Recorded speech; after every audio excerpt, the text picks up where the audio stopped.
TV, and pop culture every Wednesday night, 8 p.m. Eastern on the Sire Studios digital network. That's facebook.com/Secrets of the Sire, streaming live on youtube.com/Sire Studios, twitch.tv/Secrets of the Sire. You can find our podcast on all podcasting apps. That's Apple Podcasts, Spotify, Spreaker, Stitcher, you name it, iHeartRadio. We are out there. I am your host, Michael Dolce, and as always, joined by my co-host extraordinaire. How did it feel to have a 2-week break, Mr. Hassan Godwin? It was wonderful. Let's take another 2 weeks off. It was really nice. It's not bad. Let's just stop. What was really even nice too was just broadcasting out the video from our event as last week's podcast, and just being like, "Oh, this work is done," which was great. And it was a nice change of pace. Did you by chance catch the Golden Globes last weekend? I caught the highlights of it. And did you see we have a new winner of the Golden Globes, which is generally a precursor to Oscars, Mr. Joaquin Phoenix, who took home Best Actor in a Drama for Joker. So bottom line is this: if you want to win an Oscar, you play the Joker. Unless you're Jared Leto. And I guess Jack Nicholson too. Yeah. So I guess the lesson is you don't, if you want to win an Oscar nowadays.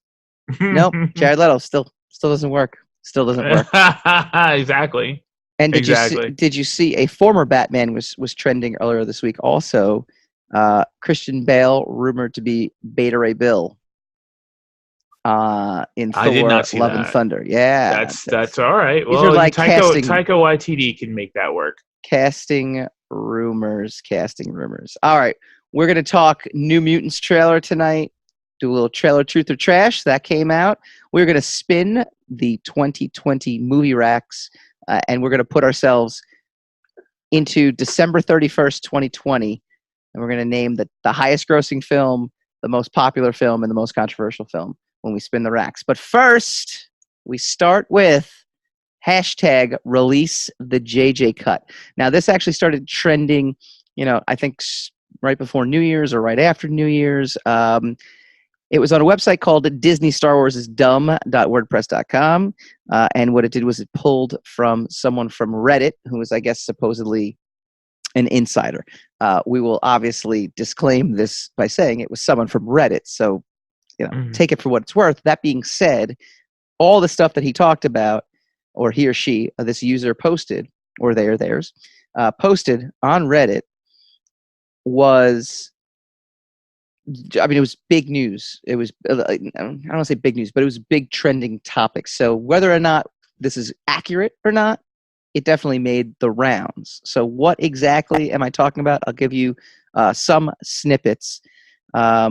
There was supposedly someone who worked on the return of the Rise of Skywalker, who leaked some information that essentially the cut we saw of the Rise of Skywalker is not the actual J.J. Abrams cut. The original cut was over 3 hours. He then had to fight. I know I'm boring you, but it's okay. I totally forgot I was on camera. See, 2 weeks off. 2 weeks off.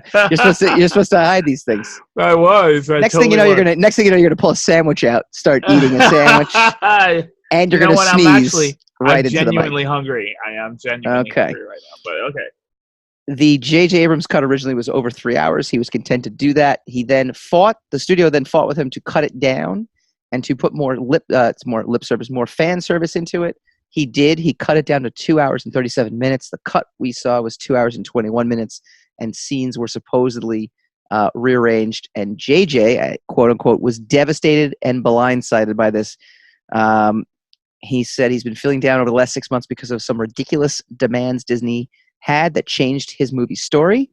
While the scenes were shot, a lot of changes were made in post-production, and the audio was re-recorded and altered. Some of the biggest changes, according to this, the scene with the Force ghosts, which, see, this is where I do kind of question whether or not this is accurate enough, because I don't understand why it wouldn't be in the movie. Older actors like Hayden Christensen, Ewan McGregor, and Samuel L. Jackson, and anyone who wasn't animated, they weren't meant to just be voices. because they shot the footage on camera, the actors in costumes. Rey was supposed to be surrounded by the Force Ghost to serve as sort of a barrier between her and the Sith surrounding them. They think, the source thinks this is because of China. It's an office talk of sorts. Some VFX people claim they got a list of approved shades of blue they could use on Luke Force Ghosts. Cutting this out was when the bad blood turned into a nightmare for JJ because the movie he was making was suddenly unrecognizable to him.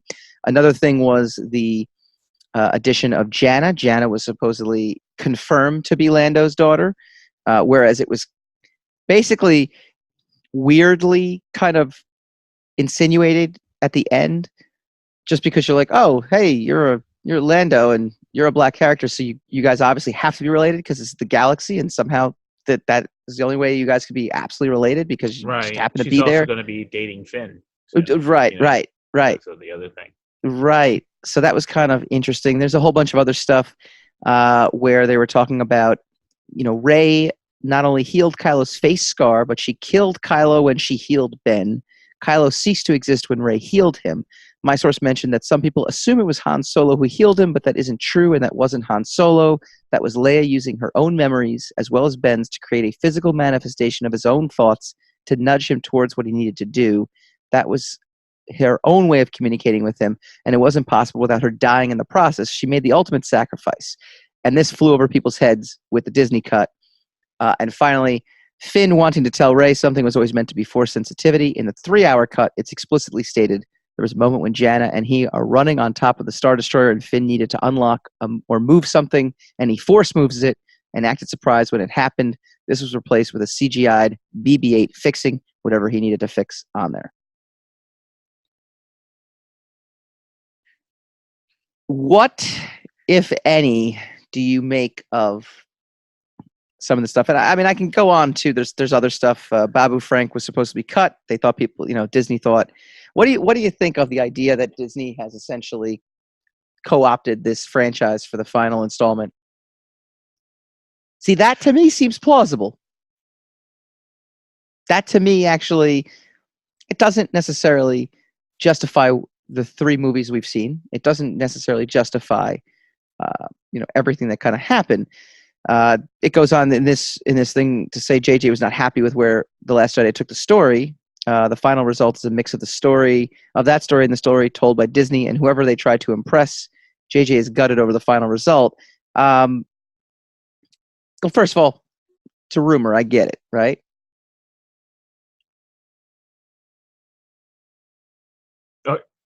Okay. I'm waiting. Can I answer this question now? I'm waiting. Yes, I'm waiting for you.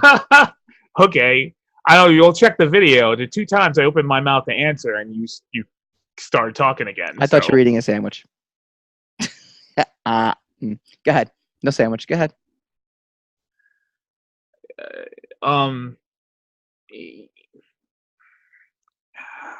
You know what? It's not impossible that any and all of these things happen.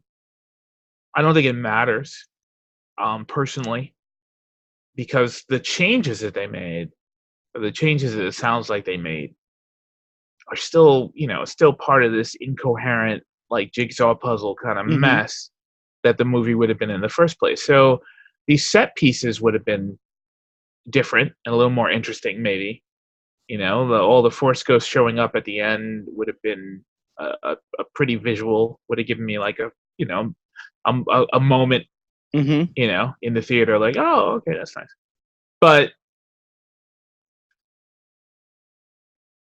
I mean, this movie is a mythology breaker, right? So, first of all, it's because of Rian Johnson and now JJ that's, for some reason, using the Force can kill you, right?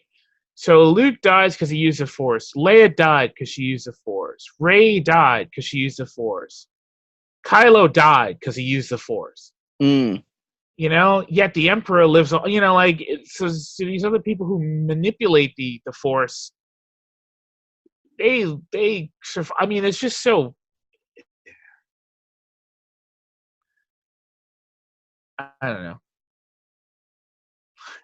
It's probably, it could be the to answer your question. Yeah. It could all be true. I don't believe it because a lot of it fits too well or too neatly with a lot of prevailing narratives about what's wrong with Well, that's Disney fine. Star Wars in the first place. Right. So like that kind of like the fact that J.J. Abrams hates Ryan Johnson and that he's heartbroken over those movies. I see that part I don't buy. I don't buy Ryan John. I don't buy J.J. Abrams being. I think he is, though. I think he genuinely is, and I'll tell you why. Because this is going back when he first was. What don't you buy? What don't I buy? That he's not heartbroken. I think he is heartbroken in a But way. that wasn't what I was gonna say. But okay, Well, go ahead. You just said you don't buy that J.J. is heartbroken over these. I said that's kind of where it starts to get iffy for me. But what I was gonna say is I don't buy that he would be manipulated that way. I don't know whether he's heartbroken or not. I don't care about that. I don't buy that he would be moved around like that. I mean, he knew what he was getting into when he got back into it. He said, "This is the house that he built." Sure. So, like, he goes back in. He knew exactly what he was going to get. He knew exactly what was going on. He knew exactly what he was getting into. He was cajoled to come back, or he was compelled to come back for whatever reasons.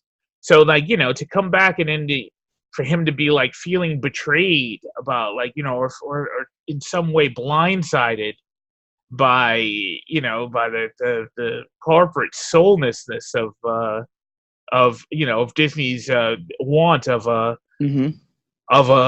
crowd pleasing product. I just don't see that personally. Well, I mean, he might be heartbroken. I don't know, but reason I do think he's heartbroken. This is going back to interviews he did before he took over the Star Trek franchise, and he actually openly said, he says, this is really exciting. However, I was always a Star Wars guy. Star Wars, if I get the chance to direct Star Wars, would be, something that is more sentimental than Star Trek. Star Trek, I think the characters are great. I think the movies are great. I'd like to add to that. I'd like to take this franchise and bring it back to what its prominence was and its importance was, but he never talked about having the love for Star Trek that he did for Star Wars. So I think that so what? I mean, like, that doesn't necessarily mean anything. He wanted to make a Star Wars movie. He did. He made a $2 billion. No, I know. Successful Star Wars. No, I know. But that's where I think when he sees if he wanted to save this thing, if he was going to be heartbroken, he wanted to save this thing. He could have not walked away from it in the first place. He could have stewarded it. I don't think he did. Well, see, but that's what it comes down to, right? So in this article, they basically kind of say, like, he was the Force Awakens. Whether or not we think he did, he went on a press junket and said he didn't want to do it. Right. When it first came out. So now it doesn't. The question is why. You have a history of multiple directors being fired, multiple directors, or multiple people being attached and then kind of let go unceremoniously. And it seems to me, I do agree with you that it's convenient that this story comes out. It does fit a certain narrative. But, and I know you're sitting there saying, oh, well, J.J. Abrams, he's J.J. Abrams. He can't get pushed around. He can't be manipulated like that. But there's so many stories of big time people who fall into the same situation where they basically sit there and go, well, studio meddling did this and this and this. I mean, why was Into the Spider-Verse so good? Remember, we asked Jeff Gomez, and he goes, because animators are left alone. they're not, they're there to tell a story, and that's it. They're going to tell the story. Until I hear that it was studio meddling that made The Force Awakens what it was, I don't feel bad for him. Because The Force Awakens is the epitome of what was wrong with the entire trilogy. That's also supposedly in this article what was said, that during The Force Awakens, Disney was hesitant to hire John Boyega because a woman was front and center, so they deemed that risky enough. JJ fought to make that happen. The same issue came up when JJ fought to have Finn and Poe in The Return of Skywalker. Rise. Sorry, Rise. I keep saying Return. Many people, JJ included, but that would have been insane. The realization during this production. For Disney, that would have been insane. Oh yeah. Just cut out to other, one of the biggest criticisms of the The Last Jedi was that the team was all split up, and that the other two characters had almost absolutely nothing to do in the entire movie. So Right. for executives to come along and say, "Hey, take these two guys out," because the only thing everybody wants to see is the love story between Kylo Ren and Rey. Mm-hmm. I mean, I almost wish they would have done that, because it would have been a total disaster. It would have been a well-deserved disaster. Yeah. I mean, look, maybe, but it also, a lot of that fits into JJ's kind of guerrilla marketing tactics, and how marketing goes along with the product that you're making, and everything is front loaded, where you introduce a lot of mysteries, but you don't have any answers for them. You don't have any resolutions to any of them, and then you leave it up to it. Even if maybe that was all the studio, and it had nothing to do with Rian Johnson or J.J. Abrams.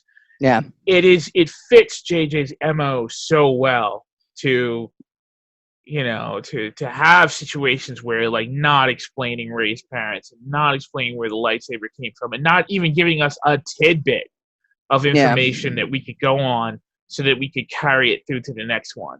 And then so what happens is that it starts to become just a puzzle. Once you put all the pieces to the puzzle together, there's no emotional through line for you to be able to hold on to the characters. And now I know how those movies end. I know what happens in all those movies. I have no desire to go back and ever see it again. Whereas, because I was invested in Luke's desire to be as close to his father as humanly possible, Mm-hmm. and because I believed the inaccurate truth, of Obi-Wan, who basically told Luke exactly all the background that he needed to know in A New Hope, and so I'm going in Empire Strikes Back not wanting to know what the hell is going on, but I go in there thinking I know what the heck is going on. Yeah. And because I think I know what's going on, I've come back because I'm invested. I want to see what happens next. And in the process, not only do I see what happens next with this giant sweeping space adventure, but I also find out at the end that what I thought I knew wasn't what I knew. And that the person I was relying on to give me the information wasn't actually giving me the right information. Mm. And so the good guys are now ambiguous. The bad guys are still the bad guys. So I still hate the bad guys, but now I don't know who to trust on the good guys' side. And then you stop the film with one of the bad guys in peril. The other one is maimed for life and disillusioned. It's an amazing ending to lead you into a movie that was absolutely guaranteed to boom at the box office, even if it was terrible, which a lot of people consider it to be. I don't. I'm not one of those people who dislike Return of the Jedi. No, but not at all. There are a lot of people who do. So it to me, I don't understand. Like it pertains to an utter lack of understanding on how to tell stories. It's not a lack of knowing how to put movies together. It's not a lack. In a complete reverse, George Lucas doesn't know how to polish a movie. He doesn't know how to polish a movie and put it together to the point where it actually appeals to modern pop culture, right? So he's got the story, and the thing about it is that there's still kids talking about Obi-Wan and Anakin, right? We're still talking about Obi-Wan and Anakin 15 years later, even on the backs of 3, dubious movies, like dubious installments into the saga, right? And that comes from a prequel fan, right? So we're watching these. I just remember going into this third one and watching the banter of these characters and really liking what I heard from them, and thinking this is too late though. Right. I still don't know who any of these guys are. I don't know what any of them want. I don't know what they're there for. Right. Like what? If you're not going to do a love interest, if Finn's not going to be a love interest, and I'm not an advocate for Finn being Rey's love interest at all. What was he there for? Because they didn't give him anything to do. No, and they Han actually Solo gave was him in love with Princess Leia. They had a love story. They gave Finn the best lead in. Right, I was gonna say the catalyzing moment. Right, he's a stormtrooper. I mean, that's a completely original idea within the context of of these films, and then they took him nowhere. They gave him no turf. They gave him no wants. They gave him to learn the same lesson in 2 movies. You know, in Force Awakens, he learns the lesson, and then for some reason, Rian Johnson's like, maybe he didn't really learn it, and we'll reset the clock. And now I don't know what to do with this character. I don't want to do anything with this character. That's exactly. I'm telling you exactly because you're a writer. You know. Oh yeah, That's exactly what happened. You've given and they're like, we're gonna give him this showdown against his boss, who we don't know anything about. Yeah, who's a cool looking, who's not imposing, who's not a threat, who was a joke. They threw it in a trash compactor in the first one, so you neutralized her threat, just the same thing you did with Kylo. Yeah, you neutralize his threat. Now, I will say that Kylo Ren and Rey becoming allies in the second movie, when they were deadly enemies in the first movie, was a great development. But it was developed in such a way that was so poorly done. There was no context in between Force Awakens and this to suggest that they would all of a sudden, because they didn't have a plan. And it was literally days later. It was days later. You know, it wasn't a year later. It wasn't like I've had time to reflect on it. I've had time to learn who I am, what I am doing. Which actually made, in The Rise of Skywalker, the kiss at the end so horrible, because why is this guy being redeemed? He's still a mass murderer. Thank God they killed him, at least. Sorry for people who haven't seen it yet, spoilers. But thank God they did, because at the end, I wouldn't tolerate this happy ending between a mass murderer. That's like Hitler being like, hey, it turns out. Well, Anakin got redeemed. It would be like Hitler being like, I'm just gonna be a painter now. I'm an artist now. Who knew? Who knew? You healed me, and now my paintings are good, and now I'm an artist again. Would you ever let's put 2 supposed secret cuts up against each other? The JJ cut versus the Snyder cut. Which one would you want to see more? I'd want to see the JJ cut. I'm not going to lie about that. I would want to see if it makes it any less a dumpster fire, in my opinion.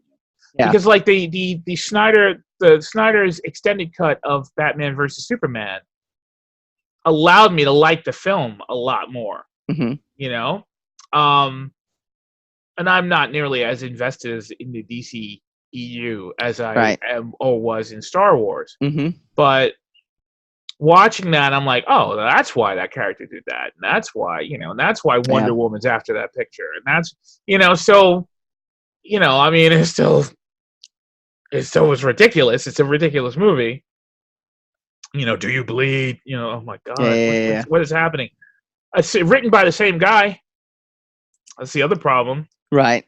It's interesting too, because I mean, the Snyder cut of Justice League is something that is a completely What's the guy's name? What's a guy's name? Terrio? Chris Terrio, yeah. Chris Terrio. He's not a he had another comment. Someone asked him about the end of the movie. Yeah. At the end of the movie, there's a piece of music called A New Home, written by John Williams, right? So Rey shows up at the Skywalker farm, the Lars farm, actually. And which without explaining how she knew where he lived and whatever. But it doesn't matter. She could have found out. Leia told him. Right. But Leia had only been there once, and that was when she was a slave girl to Jabba. So I don't know when they had time to visit the Lars farm, but it doesn't matter. And she buries the lightsabers, and she's sledding, up and down, and she's looking around the place, she's checking the place out. So now look, from a rudimentary standpoint, you look at it and you're like, she's figuring out where to hang her drapes. All right, I'll check this place out. This looks good. I could hang out here. Now, what the cherry on top of the scene is the woman who passes by. Now, the woman passes by and asks her about that so that she could say, "My name is Skywalker." Right. But the woman says, "It's been so long since anyone's lived here. What's your name?" Rey what? Now, Rey should have said, "I'm just passing through. I'm not going to stay." But no, they didn't want the impact of the Skywalker line. Sure. So someone says, okay, why is Rey? They went to Chris Terrio and they said, why is Rey moving into the Skywalker Ranch at the end? And he's like, oh, she's not. She's just burying the 2 lightsabers there. And then the person says, well, okay, but John Williams, the music John Williams plays there is called A New Home. And he says, well, I don't know why he named it that. So you see, I'm like, well, you've hung a lantern on the fact that she may be staying there. Yeah. You have to, if that's not your desired effect, you need to be writer enough to know that that's what people are going to think. So maybe now, look again, studio meddling. Maybe he's an excellent writer. He's Shakespearean. But maybe that's he did win an Oscar, Okay. for best screenplay for Argos. So I mean, he obviously can write. So that comes down doesn't necessarily mean he can write. He won an Oscar from Hollywood. That's look at you, zing! Oh, it's 2020. All right, what do you guys think? Any truth to these rumors? Do you want to see the JJ cut, and which cut do you want to see more? You can comment on the Facebook feed. When we come back, it was a miracle. It was a sighting. New Mutants, and maybe it looks good when we come back. Check out the all-new Sire Studios website, SireStudiosInc.com. Find all your back issues for The Sire, Mainstream, Undone, and more. And be on the lookout for news and announcements, convention appearances, and brand new podcasts coming to Sire Studios. That address again is SireStudiosInc.com.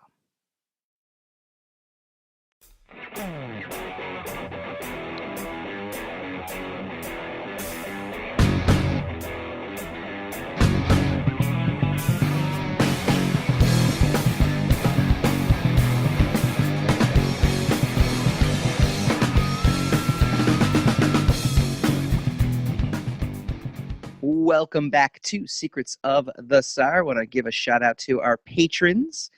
We have trusted guys, dedicated fans, Tom Osa, Craig Caruso, Einar Peterson, Matt Byer, Omar Morales. Want to welcome our new patron, Darren Sanchez. Not the Darren Sanchez that sat in with us, but Darren's son, Darren, who is now a patron of our show, which is awesome. Brian Phillips, our program director, Stephanie Dolce, and as always, our Uber fan, Christina Dolce. Patreon.com/Secrets of the Sire. Go check it out. We did our awesome live stream right from there, from the store. So they got to experience it firsthand and kind of be involved, which was pretty cool. All right. Segment 2, trailer truth or trash. Got to tell you, this was a little gift for 2020. I kind of had a feeling this was gonna happen this week, though. I kind of felt like I was like, oh, it's been kind of quiet because New Year's and Christmas. I feel like something's gonna drop. Had no idea, because if you gave me the over/under, the odds that we would actually see a New Mutants movie, which I guess technically we still haven't seen, but the fact that it's on the slate for 2020, even though it's supposed to be released in like August of 2018, maybe even 2017, I honestly would have said there's no this movie's never coming out, or it's going to go straight to Disney Plus. Could still both those possibilities could happen, but we got a brand new trailer this week, and what I find hilarious about this, leading up to this trailer, everyone's like, New Mutants, this blah blah blah. One trailer comes out, and all of a sudden they're like, hey, this looks pretty good. This looks pretty good. Like, I mean, the overwhelming reaction I saw online, overwhelmingly positive. Ilyana using the soul sword at the end, looking like magic at the end. CBR was even talking about how it's going to adhere to the Bill Sienkiewicz, Chris Claremont run, the Demon Bear saga. So that's the storyline that it's supposedly referencing. And they're also thinking there is a specific X-Men baddie that we might actually get to see for the first time on screen. Before I get into who that is, your reaction to this new trailer? It was okay. Did it any better or worse than your previous entries to this film? Not really. It was cool seeing. I mean, this one defined who the characters are a lot better. So we know it's Bobby and it's Cannonball and it's Mirage and Rain and Magic, which is kind of cool. No Doug, no Warlock, no That would Magma, take too long to explain, wouldn't it? No. I think in like the first movie, I feel like it would. No. Not at all. They explain Rocket and Groot in the first movie, like come on. It could work. I guess. Could do it. It doesn't matter. It doesn't really matter that they're not in it. I'm nitpicking. It was cool to see them. I've just been burned too many times by that brand of comic book movie. Well, that's the funny part, right? Like now, the question that everyone keeps asking though is how much of a reshoot / redo did they do of this film? I wouldn't bank on it. I wouldn't bank that they spent too much money retooling that. I don't think so, but they could re-edit it. You can re-edit footage. You can use footage that already exists to kind of craft a better storyline, potentially, or a better movie. So it's possible. Obviously, we don't know because we didn't. It's not like you're going to get two different. Well, you're obviously looking forward to it. So good. Let me ask you a question: the JJ cut or the New Mutants cut? No, I'm just kidding. We didn't get there yet. So according to CBR, that wasn't even going to be a contest. So don't worry about it. This is the Snyder cut or the New Mutants cut? No. The Care Bears or Rise of Skywalker. So this is according to CBR. The name of the hospital in which the New Mutants is set isn't mentioned in the trailer, but faded writing above the main entrance appears to read Millbury Hospital and places the date of the institution's founding at sometime in the late 1800s. If that is indeed what is written on the glass, this could have some major repercussions, as both the name Millbury and the 1800s holds major significance for Mr. Sinister. I know you don't. It's perhaps it's a possibility. I know you haven't either that or the Hellfire Club. So yeah, I know you haven't read too much X-Men outside of Powers of 10 and House of X lately. No. I was a New Mutants X-Men fanatic. No. Lately, when I was a kid. Lately. Yeah, but I mean, lately it doesn't really matter. No. Well, it does. No, it does because the Mr. Sinister we grew up with in the Claremont run is completely. I don't want to say completely different, but he's basically evolved into something complete. Like I don't even know. Yeah, but if this is the Sienkiewicz Claremont run, we wouldn't get that. Well, that's my whole thing. If we're going to get the that's what I'm saying. If we're going to get the Sinister from the Claremont run, then I'm very much looking forward to this movie. I was looking forward to it in general. Like people were like, "Oh, this is not a New Mutants," blah blah blah. And I was like, "No, I kind of like what they're doing. They're kind of doing what Deadpool did. They're kind of doing what a lot of these film franchises that Marvel does very successfully, which is." At this point, you've seen all superhero movies. You don't want to have another superhero movie. You want to have it have a different angle to it, and to do a horror movie have a superhero but do it in the vein of a horror movie, I thought was always a cool idea. This trailer to me reinforced that decision, and then, I mean, I got to admit, Illyana, hoisting the soul sword at the end. That was a cool. You don't even really see the soul sword. You imagine, but you don't even see it. The armor is forming. You can. It's probably what that is, but you don't actually see it. Let's just be honest. You don't see the sword. Yeah, I don't know. I think that's pretty cool in general for me. Yeah, go ahead. So was Solo. The last guy, the last Jedi looked cool. They all look cool. Looking cool is not an issue. Yeah. It is not an issue.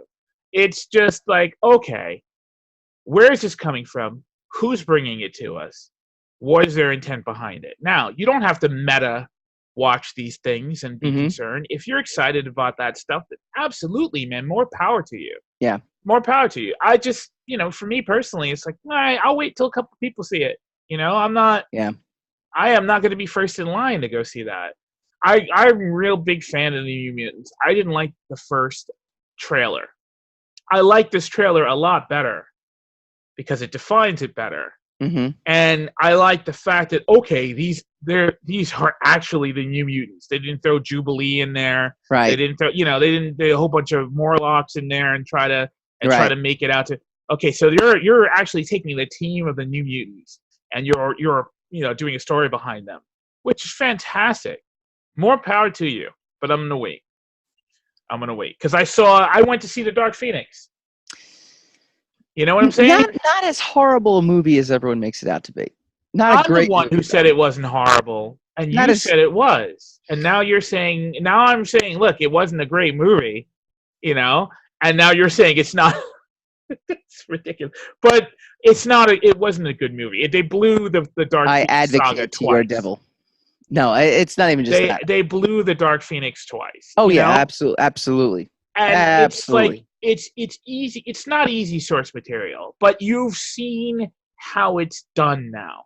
So if there are 20-something movies of a successful comic book franchise, right? That if you were marketing smart with the X-Men in your catalog, mm-hmm. you could have made some really unbelievable. I mean, look at the movies. Look at the last few X-Men movies that they put out. Look at Age of Apocalypse. You had Days of Future Past, which was the closest they've ever come to an MCU movie. Logan notwithstanding. Logan is not in this, but Logan is in the class by itself because it is a genre leap for the franchise. Yeah. So it's not a team movie. It's not an ensemble cast. Mm-hmm. So you had Age of Apocalypse, then you put out Dark Phoenix, and then your New Mutants movie was shelved for 2 years. I know. I'm not running in there, man. I can be late if someone comes out, someone I respect. If you come out and say, "Hey, no, really, it was good," well, I'll wait that's for someone my I actually question. respect, and then no, I'm kidding. That's my question though, but that's my question to you, and I think that's where this is the trailer truth or trash question. Trailer truth or trash. Is this movie going to be better than we thought it was going to be, or is it going to be trash like we originally said? Boy, they haven't It's already better than I thought it was going to be because now I can see definitively what characters they're using, who they're using, or what and then I can start to extrapolate an image of what the movie is going to be about. I'm pretty sure. Spoiler alert! It's all a deep fake. That some villain has them all in one place, and at the end they're going to escape or they're going to get rescued by the X-Men, and blah blah blah, and then supposedly it will start out a stream of a franchise. So, but it's not going to happen because it's not going to happen. Part of the MCU. But right. So it is the trailer already made the movie better, pertaining to it being a New Mutants movie for me. Okay. Still didn't convince me to go see it, but it's I know exactly what it is. I still go trash. I still think this is one of those things where, just like you kind of said, something looks really cool. Like I still reference Entourage when they're shooting Medellin and Eric sees the cut and it's just awful, and he goes, "But can you make a good trailer?" And there's obviously enough here. I know a lot of people again were chattering on Twitter saying, "Oh, this is going to be." They clearly, Disney's finally, Marvel's having their hand in this finally, and they've done this or that. I don't even think that's if Marvel didn't spend a dime. I don't think they did. I think they literally are just there. They might have recut some new trailers. They might have made it seem more appealing, but I think ultimately this will be trash, and this trailer is not indicative of what that final movie is going to be.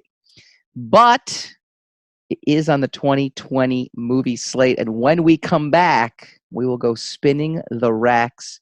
Movie predictions 2020. We're going to put ourselves December 31st, 2020 in those shoes. Make predictions right now. Well, when we come back. There's a featurette that has a look back at the females in the Marvel universe. You still didn't have to talk about it. You still didn't have to go over it. But then you had to go and welcome to the world that the rest of us live in. So you're sitting here being like, I don't know why we talked about it. I'm gonna make fun of you and get on my righteous high horse and be like, if you didn't like it, you're not enlightened. Yeah, that's the purpose of the second chair, my friend. Secrets of the Sire.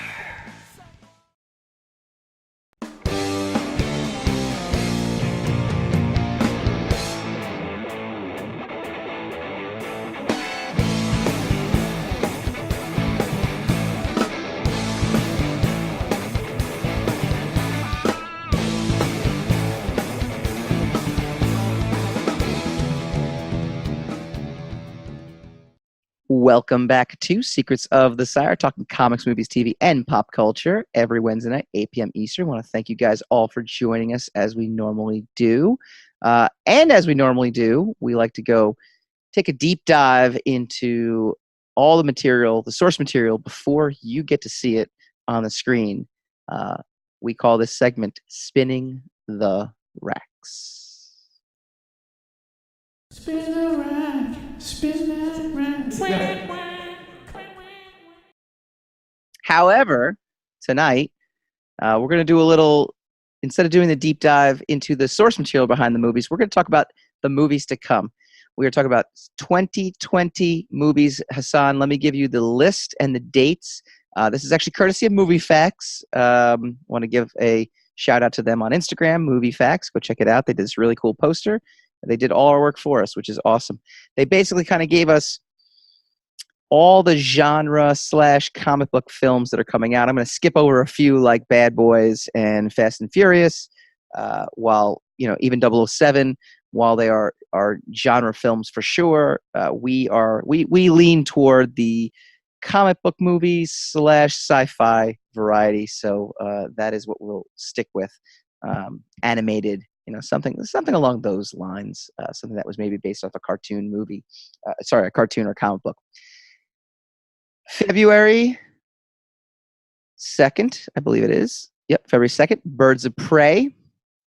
The very next week is Sonic the Hedgehog, but we're not going to really I'm not going to force you to go see Sonic the Hedgehog, which will basically be the comic book movie equivalent of Cats, from all indications.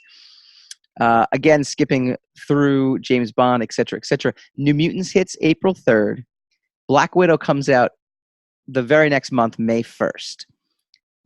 Wonder Woman, June 5th. Ghostbusters, we're going to include Ghostbusters because there was a lot of Ghostbusters comics, and there was the animated series. July 10th. July 31st, Morbius with Jared Leto. He gets a second chance. We're going to skip over, but we'll probably end up talking about it because there's nothing else to talk about in August, and why not? Bill and Ted's Excellent Adventure sequel. The third movie comes out August 21st, so we'll probably talk about it here just because it's Keanu Reeves, and that's close enough for us. September 18th. I love Bill and Ted, so I'll talk about it. I love it too, and I'm just saying in terms of what fits and what doesn't, you know. But that always changes from week to week depending on what the material is. We'll make an exception. September 18th, the Kingsman prequel comes out. October 2nd, Venom 2. And then November 7th, The Eternals. And finally, Kong versus Godzilla, November 20th. There's a Dune movie that comes out the end of December. I was not a Dune person. Are you a Dune person? Yep. It's the end of the year. Maybe we'll either come up with something and talk about it, or we'll run out of time because it'll be Christmas and New Year's and we'll get 2 weeks off again. All right. Only have to wait a year. I know. That's it. It's the only time you get any breaks. Fast forward. It is December 31st, 2020. We are talking about the highest grossing film of the year out of everything I just mentioned. Which one is it in your mind?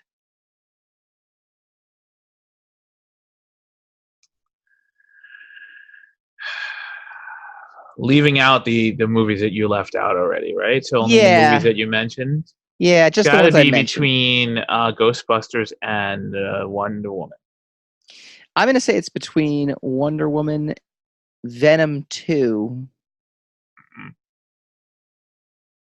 and Black Widow. I think Black Widow's going to do...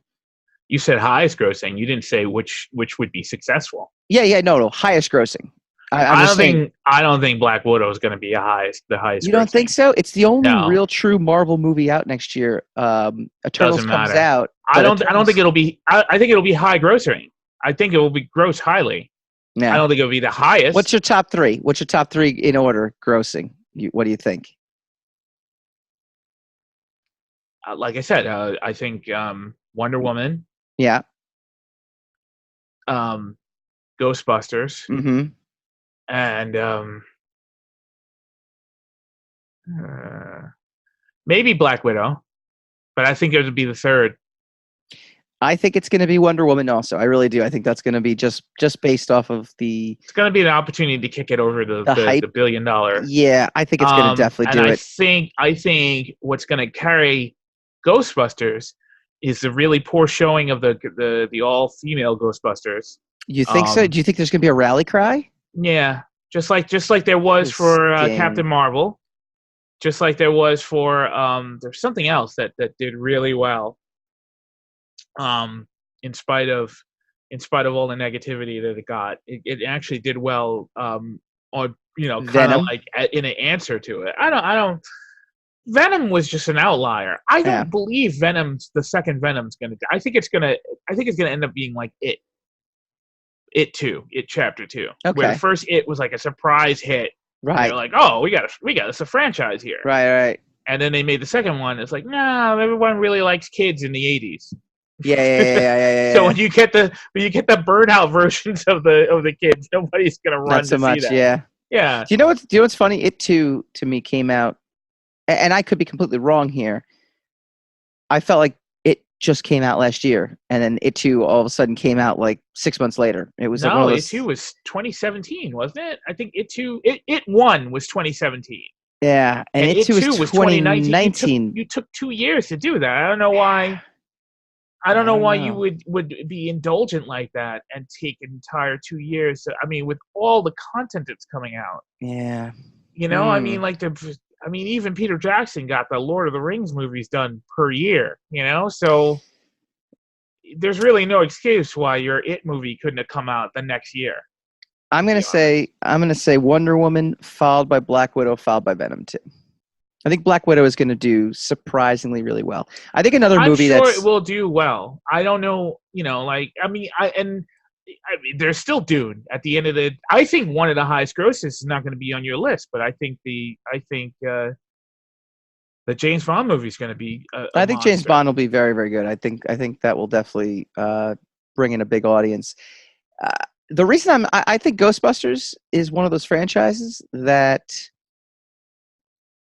everything came together perfectly in that first movie. Because if you remember too, it's not like the second movie was overwhelmingly, praised. The second movie wasn't that great, but and it really wasn't very good. And it's one of those movies that you have. I'm not saying that movie is going to be good. I'm saying that people are going to rally behind that movie because they're going to support that movie in the face of the other movie that was not good.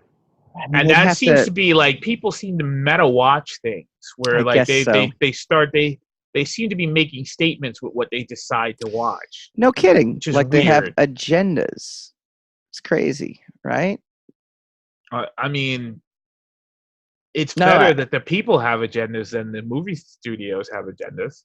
I don't know. I feel as if the people who are voting with their wallets should have the agendas. They're the ones who should be driving content. That's the funny part about watching movies these days. And look, this is a cycle. It will pass. There's already people growing tired of talking about this kind of stuff. So not necessarily the message itself, but people talking about it as much as it kind of it's kind of one of those like brush fires where for the most part I think we're talking about which kind of stuff. Like, what do you movies in general? People rallying behind movies, making political statements out of what they go see versus making political statements about what they're making, and then using identity politics. So I know you hate that term, but that is the official term that's out there to garner support through marketing, to rally people behind for or against something. I think in general people are growing tired of that. I think people are growing tired of it. I think just in my opinion, because there's no group of people who are growing tired of being represented. No. There's the conversation. People are growing tired of the conversation. I think there's. Yeah, we've already had a conversation. We've discussed who's actually having that conversation. We've already talked about that deeply. Which is and more power to those people. Have at it. No, but again, I'm just saying in your logic of saying that you think Ghostbusters is going to be successful because people are going to rally toward it to show support again or to show. But that doesn't. I don't necessarily mean because they're anti-woman or whatever. Mm-hmm. In my point of view, you very you very shamelessly and shamefully co-opted a brand that is, it's very beloved. Yeah. And then most of the movie was making fun of that brand, making fun of the affection that people had for the brand. Yeah. So, I mean, Kind of like even if Last Jedi. Right? yeah, or Rise of Skywalker. It's like, wait a minute. Like, are you trying to expand this brand and make something out of this? Mm-hmm. Or are you just trying to make a buck off of the excitement of it? The moment, like Kevin Feige he's making absolute roller coaster ride spectacles, Mm-hmm. but he's also making sure to infuse each movie with enough narrative that'll have legs so he can make another movie. Right. I mean, in rudimentary terms, that's kind of the best way you do it, Mm-hmm. Like, you don't poison your customers, Right. if you want your restaurant to thrive. Right. So it doesn't make any I heard sense. good. Huh? I heard good. I heard that's the best Oh, strategy you in think business. so? You think? Well, I mean, you know what? If you want to pull up stakes and move on, Right. that's kind of the. You close that you chain burn down. you burn the restaurant down. You take Exactly. the insurance money. But I mean, if you think about it, like, without even getting on the soapbox about it, if you think about it, you're poisoning your customers. Right. You're diluting your fan base, and I don't understand it. I mean, for the moment, like, you're like, okay, your logic is like, well, maybe if we make this meal with with a lot of heart and integrity, and we put our backs into it, people will understand that, Dolce's and Godwin's is a chain that's. And I'm over there like, yeah, but I mean, if we just get butts in the seats for like one night, we can make up a year's worth of salary, and then we could do whatever we want after that. One logic will keep feeding us. The other logic, will only feed us for a year and probably won't even work because the idea is so ludicrous that people will see right through it. Yeah. And that's how most people are making their franchises now. That's the New Mutants, that's Dark Phoenix. Like, why are we doing this again? And why do it again if you're going to do it just as bad as they did it the first time? Bigger without the star power this time. You don't have Hugh Jackman, you don't have Famke Janssen, who was a big star at the time. You don't have Sophie Turner was Marston, kind of big from Game of Thrones. Sophie Turner, but she's not Hugh Jackman. No, she's not. Patrick Stewart. She's Right. not these people. Right. She's not Ian McKellen. All these. It was an amazing cast. So Halle Berry. You had this ensemble cast, and you just botched it. And then you just did it again. You did the same thing again. Now, as you said, Dark Phoenix. I like Dark Phoenix because it's a simple story. Mm-hmm. It wasn't a trailer for the next movie. It was just telling a story, but it wasn't really a very interesting story. It wasn't a story we haven't seen before. Mm-hmm. It was, and frankly, if you want to have the woke argument about it, we just saw another beloved female character go nuts and burn down a city. Maybe a month before that, we just saw Daenerys do that. Right. So it's like, okay, what is? All right, so everybody who gets superpowers becomes absolutely corrupted, and then all their friends band together and try to kill them. How many times is that True. narrative going to work? It doesn't make any sense. Bigger question mark. New Mutants or Morbius? I don't know much about Morbius. I'd have to see Morbius. I mean, right now it would be New Mutants because at least I know New Mutants. Mm-hmm. But I'd have to see what Morbius looked like. If Morbius came out and looked like look amazeballs, then I would have to go. I'd have to run out and see that. Yeah. Higher Rotten Tomatoes score: Birds of Prey or Eternals? That's another one because Birds of Prey could get a lower Rotten Tomatoes score for two reasons. Either A, because it's not good. Possible that it's not good. It's so possible. Or it's so probable in my mind that it's not going to be very good. But go ahead. Or if it has an overly, if it's marketed in an overly woke way, or it is perceived as another woke message board, mm-hmm. then it will be, it'll be bombed, so that it won't even Do you if it think is so? good. I don't know about that. Yeah. I don't know if it'll be. That's how people kind of vote. Because know, not everybody's I know. going to run to see the film, right? So this is a very cheap Yeah, but way that everybody can vote.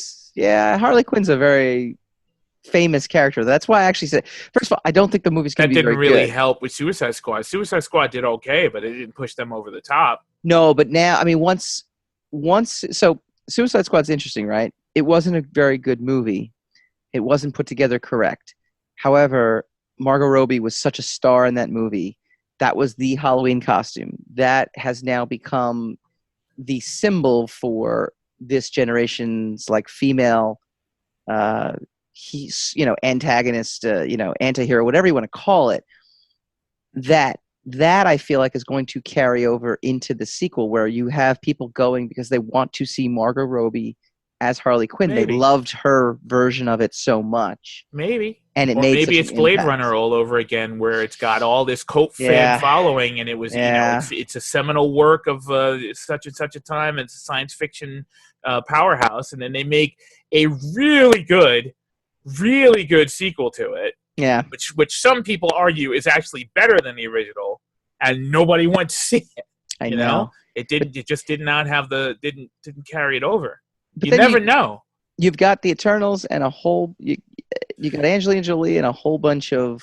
The Eternals has less riding on it, and here's what I mean by that. It's like Guardians of the Galaxy. Well, absolutely. It's like if it doesn't 100%. do well, it's like everybody's like, well, that wasn't going to work anyway. But if it does do well, it will do extra special because it actually is good, and no one thought it would do well. It's again the Days of Future Past effect. Yeah. Where it's like, I remember very prominent people in the industry going, who's actually even going to go see this movie the night it came out? Yeah. The night it came out, they were all over Facebook. Like who's actually let's take a poll. Who's online right now to go see Days of Future Past? And it did really well. So all of a sudden, people were like, "Wait a minute!" The X-Men movies still have legs. Yeah. And then the very next they put Oscar Isaac in in an Augustus Gloop outfit, and that was he looked like Ivan Ooze. Poor Poe. And that was Poe. It for that. He just can't catch a break. Just can't catch a break. Hey, Oscar Isaac is catching breaks all over the place. All over the place. He survives. He survives no matter what. True. A lot of his movies are not like gangbusters. Like he has like art house movies like Annihilation and Ex Machina. He played Sleeping Beauty in that movie though. He didn't really do anything else. Ex Machina, I want to see. I never. But I mean, those movies didn't do tremendously well, and he just, I'm in Star Wars now. It didn't affect it. That's true. All right. Lastly, in the department of, they're still making these movies. Kingsman. I was surprised when I saw the trailer for it. I kind of like the angle. It's not technically Kingsman. It's a prequel. It is. Well, that's what I'm origins saying. Of the but that's what it is. It actually, the funny part is, it looks cooler. There's something about a third installment that I generally, and this is a bias that I have, always feel is going to be better than the second one. I have not seen John Wick the Third yet. It's coming on HBO in 2 weeks. I DVR'd it, and I couldn't get through the second one. Don't know why. Just didn't like it. Didn't enjoy it. But now I'm kind of like, the third John Wick will make you tired. But I he doesn't really even use a gun in that one. He just literally beats people to death, and you're like, wow, I am exhausted watching but I'm excited for it. Nightmare on Elm Street 3, superior to Nightmare on Elm Street 2. Well, of course. There are entire documentaries on Nightmare on Elm Street 2. No idea. And we can't even get into it here because that's how controversial the documentaries on Nightmare on Elm Street 2 are. Look that up. It's fascinating. I will, actually. No idea why this gets railed on so badly, but Back to the Future 3, so far superior to Back to the Future 2. Back to the Future 2 was a rainy mess of a movie with a weird plot to begin with. Back to the Future 3, perfect. Loved it. Don't love it better than the first one, but love it better than the second one. That's, to me, another example of the third movie just... the thing is, I think Back to the Future 2 is like a genre movie. It's a science fiction genre movie. Mm-hmm. And Back to the Future 3 is a Western. But I mean... okay. Fantasy movie. Yeah. Yeah, I'm gonna put it's like it was like the first one. Now the first one was really clever. First one's a fairy tale. That's the best part. But the first one is really cleverly written. It's really poppy. It's really wonderfully written and tightly woven. And the third one is like a love letter to the first one because it's that same trope, that trilogy trope, where everything happens exactly how it happened the first time, except slightly different. Where the shoes on different people's feet. Yeah. But I don't know. The Western thing didn't do anything for me when I was growing up. Yeah, I liked it. Good trilogy. There's a great documentary, but on the making of the three of them. I am a documentary whore. It is a shame. I actually need to go to a group to to help me with my documentary obsession. Yeah. Oh my goodness. I need an intervention because I am a documentary crazy person. I've seen whatever genre you mention. If there's a documentary on it, I've probably seen the documentary before I've actually seen the genre. Huh. That's not easy to do. Yeah, I've done it. You know what else is not easy to do? I do a lot of things that aren't easy. You know what it's not easy to do? Take 2 weeks off and come back this on fire. That's what we do. That's what we do every week. Thank you guys for joining us. Next week, we'll talk about something. The Witcher, maybe. That sounds like we're on fire. We're gonna come back and we're gonna discuss something. We're gonna use words. It's gonna be wonderful. Surprise special guest. Is it Ronald McDonald? Maybe. I don't know. We'll figure it out. Better bring nuggets. It's as if we need a plan. We'll see you all next week.